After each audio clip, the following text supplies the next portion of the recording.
तो वर्कर कौन है इशिता रानी? जो किसी इकोनॉमिक एक्टिविटी में इन्वॉल्व हो, यानी कि उसका मोटिव है पैसा कमाने का। और मैक्रो इकोनॉमिक्स से जोड़कर देखें तो मतलब जो जीडीपी में कंट्रीब्यूट करे, प्रोडक्टिव एक्टिविटी करे। तो क्या मैं वर्कर हूँ? क्या आप वर्कर हो? हाँ, मैं हूँ, आप नहीं हो। हाँ, तो कितनी खुशी की बात है। ठीक है। अच्छा, उसके बाद क्या जो सेल्फ एम्प्लॉयड लोग होते हैं उन्हें वर्कर माना जाए? जैसे वो नाई की दुकान में नाई बाल काट रहा है, क्या वो वर्कर है? ठीक है। फिर मान लो कोई आदमी, उसको चोट लग गई और वो आजकल ऑफिस नहीं जा रहा, वो खाली है घर पे, तो क्या वो वर्कर है?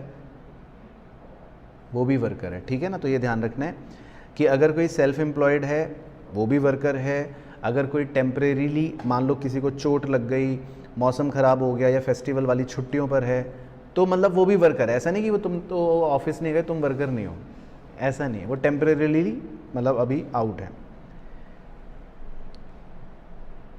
अच्छा, इसके बाद कौन वर्कर नहीं है? अब मान लो जो घर में महिला खाना बना रही है, क्या वो वर्कर है? नहीं है। वो इसलिए वर्कर नहीं है क्योंकि वो इकोनॉमिक एक्टिविटी नहीं कर रही, वो पैसा कमाने के लिए खाना नहीं बना रही, है ना।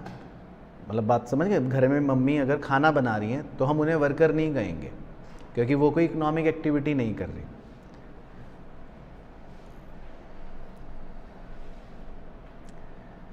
अब कुछ छोटे पॉइंट्स हैं, जैसे वर्कर पॉपुलेशन रेशियो। तो वर्कर पॉपुलेशन रेशियो का मतलब होता है, सिंपल सी बात, कि ये वैसे हम आगे भी पढ़ेंगे कि ये वर्कर का और पॉपुलेशन का रेशियो बता देता है। यानी कि न्यूमरेटर में आप लिख लोगे कि भाई कितने वर्कर्स हैं, और डिनोमिनेटर में आप लिख लोगे कि हमारी कितनी जनसंख्या है। तो इस चीज़ को हम कह देते हैं वर्कर पॉपुलेशन रेशियो।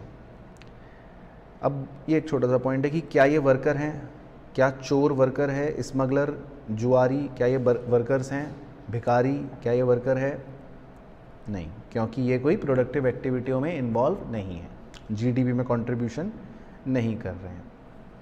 ठीक है ना। इसी तरह ये 2 क्वेश्चन दे रखे हैं ऐसे ही आपको दिमाग लगाने के लिए, 2-3 क्वेश्चन। तो मतलब छोटे छोटे एग्जांपल्स हैं कि जैसे ऊपर कह रहा है owner of salon, cobbler, cashier in Mother Dairy, tuition master, transport operator, construction worker. तो कह रहा है ऑड वन आउट निकालना है। तो अब इसमें कैसे ढूंढेंगे ऑड वन आउट? अब देखो, ये जो सैलून का मालिक है, ये जो कॉबलर है, जो ट्यूशन मास्टर है और ट्रांसपोर्ट ऑपरेटर है, ये सब तो सेल्फ एम्प्लॉयड है। लेकिन नौकरी कौन कर रहे हैं?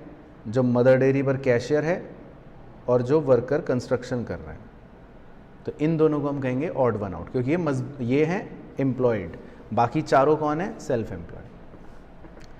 अब इसी तरह रात जो है वो स्कूल जाता है, लेकिन जब वो स्कूल नहीं जाता तो वो अपने फार्म पे काम करने चला जाता है पापा के साथ। तो क्या वो वर्कर है? है। अब देखो, वो फार्म पे काम कर रहा है, तो इसका मतलब वो फार्म पे भाई काम कर रहा है तो जीडीपी में कंट्रीब्यूट तो कर ही रहा है। मान लो उसने एक बीज बोया, तो भी तो काम, तो प्रोडक्शन तो कर दी ना उसने फार्म पर जाके कुछ तो कर ही दिया ना, काम तो कर ही दिया ना। तो इसीलिए रात जो है वो वर्कर है।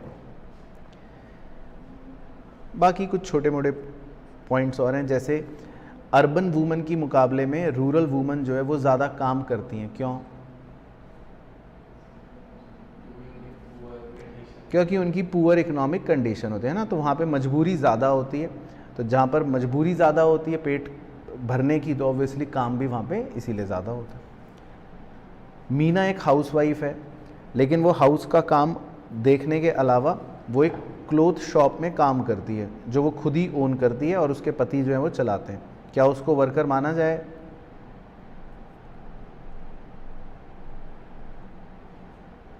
हाँ, माना जाए भाई। अगर वो दुकान चला रही है, और दुकान चलाना मतलब वो इकोनॉमिक एक्टिविटी ही है, तो अगर वो जीडीपी में कंट्रीब्यूट कर रही है तो फिर वो वर्कर है। हाँ, और अर्न लिविंग कर रही है ना, तो वो वर्कर है। चलो इसी तरह इसमें बताओ ऑड वन आउट। एक रिक्शा चालक है, एक मैसन है, एक मैकेनिक शॉप वर्कर है, एक शू शाइन बॉय है।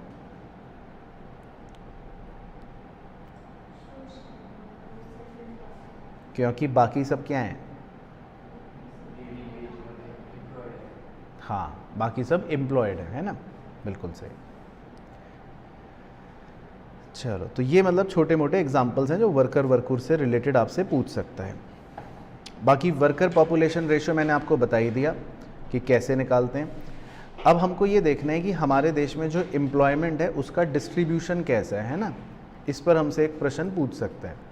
तो बहुत ही सिंपल कहानी है कि हमारे देश में जो एम्प्लॉयमेंट है वैसे तो दो प्रकार का होता है, एक होता है सेल्फ एम्प्लॉयमेंट, एक होता है veg employment.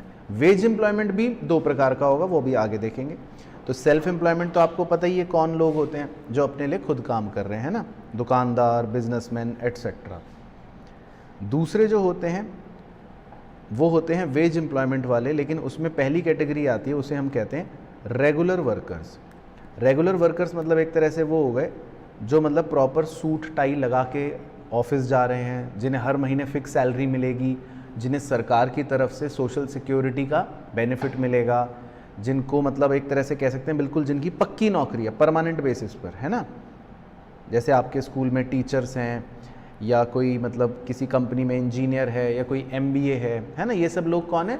Regular salaried employees हैं।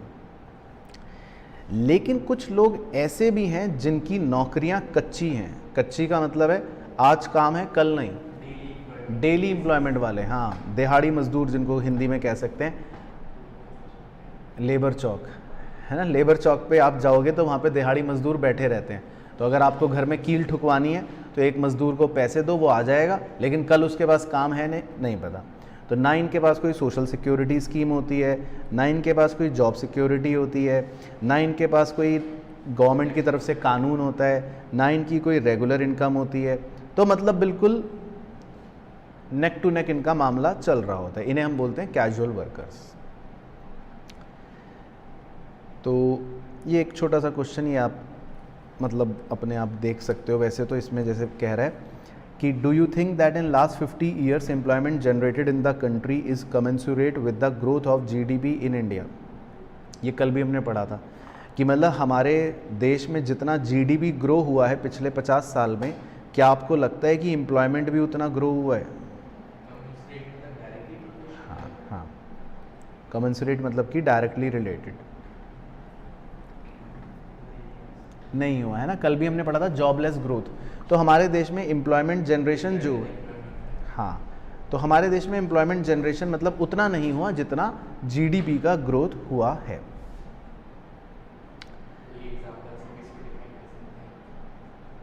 वही बता सकते हैं कि जो ग्रोथ है वो GDP का ज़्यादा हुआ लेकिन एम्प्लॉयमेंट का कम हुआ, तो इसी को जॉबलेस ग्रोथ बोलते हैं। बस एग्जाम्पल तो कुछ नहीं है, तो फैक्ट है। अच्छा, अब एक इसी का टॉपिक आता है निकल के, इसे बोलते हैं कैजुअलाइजेशन ऑफ वर्क फोर्स। तो कैजुअलाइजेशन ऑफ वर्क फोर्स का सिंपल मतलब ये है कि जो आपने कैजुअल वर्कर्स कॉन्सेप्ट पढ़ा, तो हमारे देश में जो ओवर द ईयर्स हमने ट्रेंड देखा, हमने ये ट्रेंड देखा कि हमारे देश में सेल्फ एम्प्लॉयमेंट और रेगुलर सैलरीड एम्प्लॉयज़ के मुकाबले या कंपैरिजन में कैजुअल वर्कर्स की संख्या धीरे धीरे बढ़ रही है। मतलब लोग जो हैं वो हमारे देश के एम्प्लॉयमेंट में कैजुअल वर्कर्स जो हैं वो ज़्यादा हो रहे हैं, धीरे धीरे हम ये देख रहे हैं, हाँ, इंक्रीज़ हो रहे हैं। तो इस चीज़ को बोलते हैं कैजुअलाइजेशन। तो एक छोटा सा एम्प्लॉयमेंट का स्ट्रक्चर हमारे देश का है, उसको समझना है। इसको हम दो सेक्टर्स में डिवाइड करते हैं, एक को बोलते हैं फॉर्मल या ऑर्गेनाइज सेक्टर, और दूसरे को बोलते हैं इनफॉर्मल या अनऑर्गेनाइज सेक्टर। तो बताओ इशिता रानी, दोनों में क्या मेन फ़र्क होता है? नहीं, हाँ वो तो है ही, लेकिन मेन डिफरेंस ये होता है कि फॉर्मल सेक्टर जितने भी पब्लिक एंटरप्राइज हैं वो तो हैं ही हैं, लेकिन जितने भी प्राइवेट एंटरप्राइज जिसमें 10 या 10 से ज़्यादा लोग एम्प्लॉयड हैं उन्हें बोलते हैं, है ना, ये याद रखना है।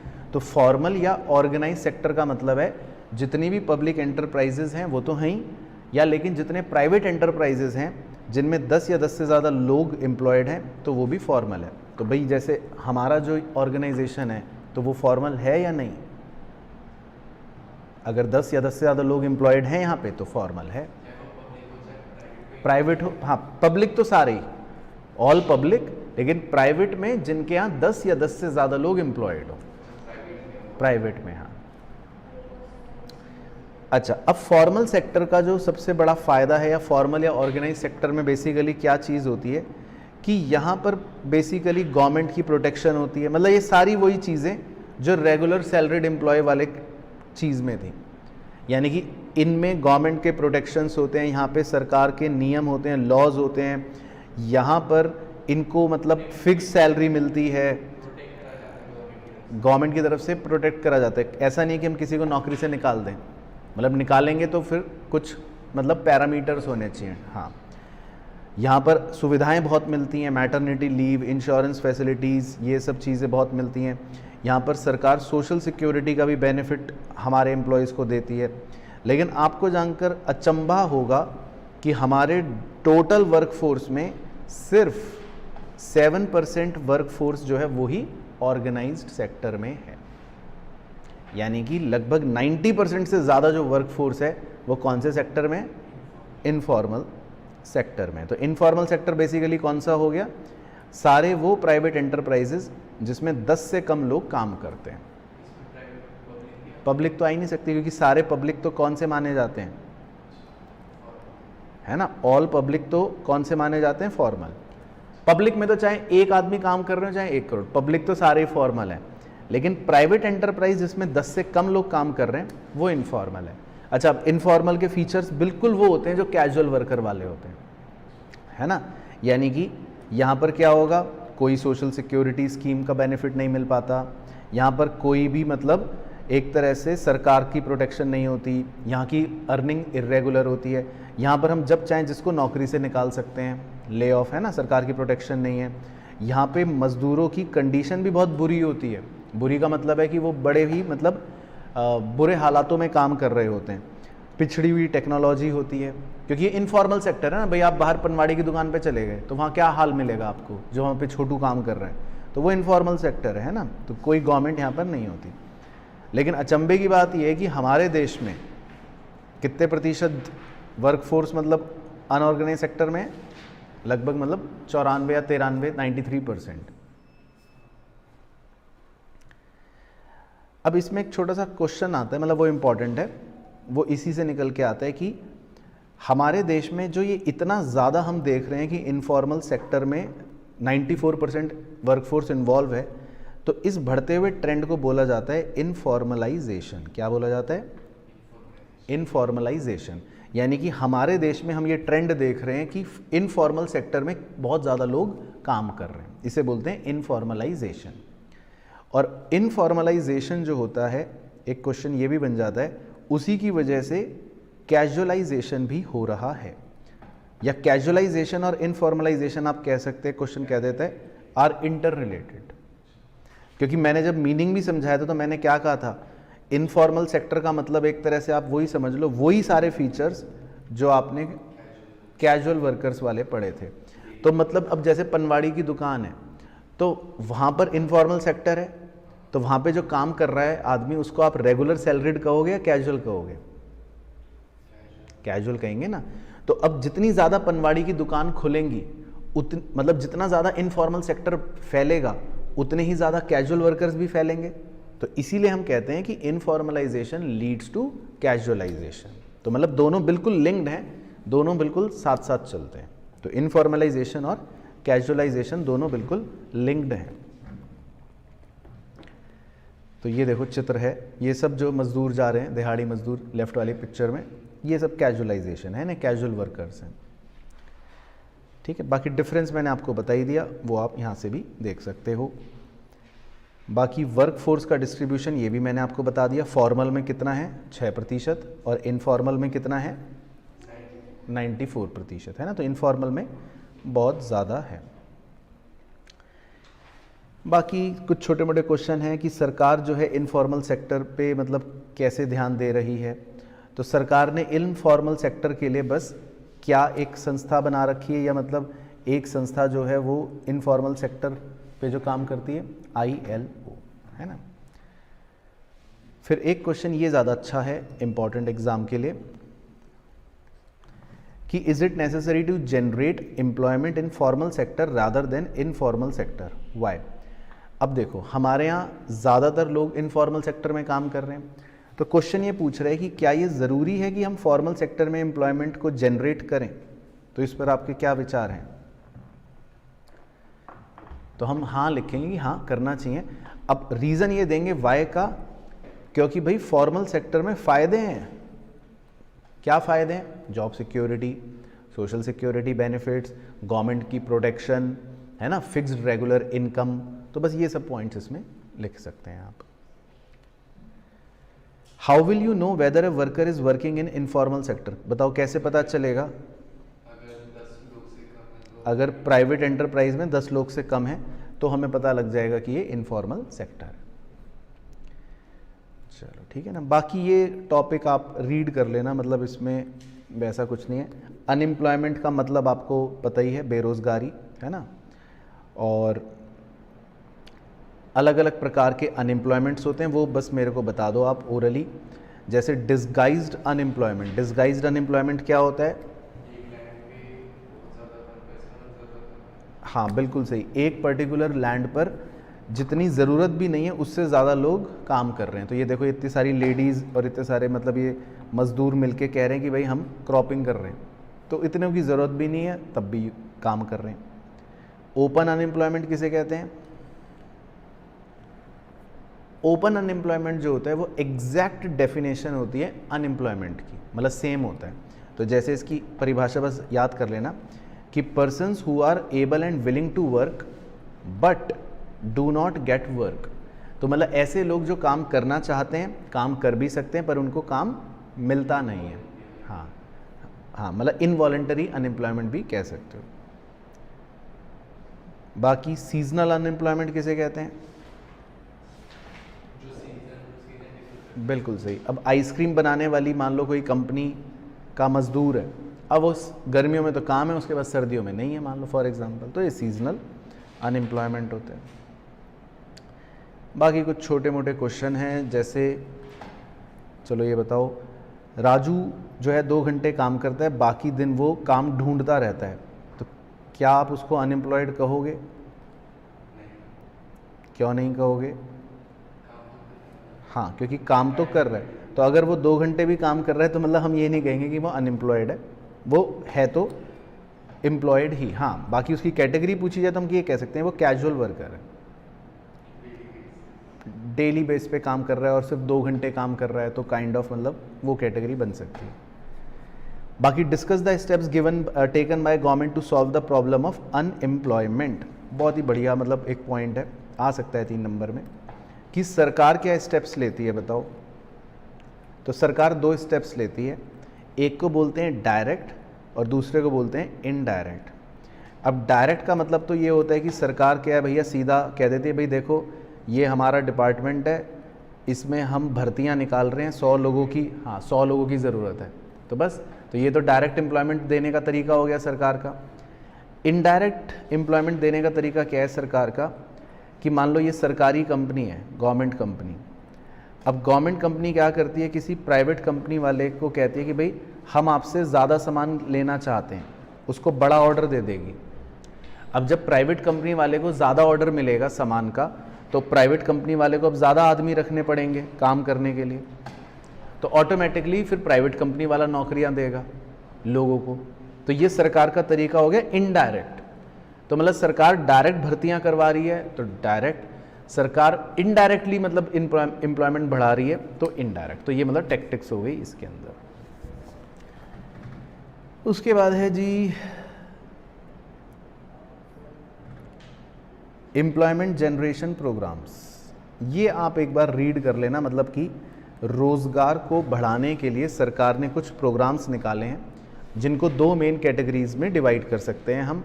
वो क्या क्या हैं? सेल्फ एम्प्लॉयमेंट प्रोग्राम्स और wage employment programmes. Self employment programmes मतलब ऐसे हो गए जिसमें सरकार का फोकस होता है कि आप स्वयं अपने लिए काम कर पाएँ, स्वरोजगार योजना कह सकते हैं। और वेज एम्प्लॉयमेंट में सरकार आपको कहती है भाई ठीक है हम ही नौकरी लगवा देंगे तुम्हारी और तुम्हें मतलब काम मिल जाएगा। तो जैसे एम्प्लॉयमेंट जनरेशन स्कीम्स में कुछ जो प्रचलित हैं कि भाई national rural employment guarantee scheme या एक्ट है ना, प्राइम मिनिस्टर रोजगार योजना, स्वर्ण जयंती, शहरी रोजगार योजना, ये सब मतलब कुछ पॉइंट्स छोटे मोटे हैं, एक बार आप रीड कर लेना, वो है बेसिकली।